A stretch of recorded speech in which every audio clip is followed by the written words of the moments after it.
è brutto, molto brutto, purtroppo, perché chiede quanto si andrà avanti, non si sa, e noi siamo dipendenti e dunque.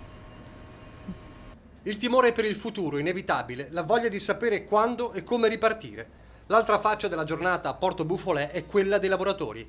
Ci sono gli operai con le braccia e il volto annerito dal fumo che escono dalla struttura quando ancora le fiamme stanno impegnando i vigili del fuoco e hanno i volti rigati da lacrime o con i segni addosso dello shock per lo scampato pericolo. E ci sono i loro colleghi accorsi da casa per vedere la loro Nikos aggredita dalle fiamme. Qualcuno aveva lavorato proprio stamane, staccando il turno alle 6. No, io ho saputo tramite mio marito che è venuto a casa e mi ha detto, guarda che sta prendendo fuoco, ma ho detto no, no, no, perché io ho finito il turno stamattina e era tutto a posto.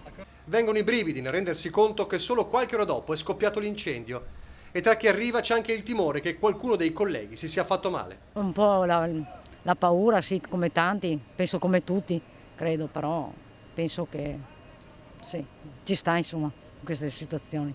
Si cerca di consolarsi a vicenda mentre fuori, come spettatori di un dramma non richiesto, ci sono anche i titolari dell'azienda. Nessuna voglia di parlare al microfono, solo una mezza frase con un filo di voce. La cosa importante è che nessuno si sia fatto male. C'è una causa da accertare, ci sarà una conta dei danni da definire. Anche il sindaco cerca di dare qualche parola di consolazione. Lui che il nome Nikos lo conosce molto bene. È una delle prime aziende dove ho cominciato a lavorare io quando ero giovane, alla Nikos Albina di Gaiarine, quindi nel 1987. I miei primi 4 anni di lavoro li ho fatti alla Nikos, quindi un pezzo di cuore, tra virgolette, lo ho nella Nikos con questo nome.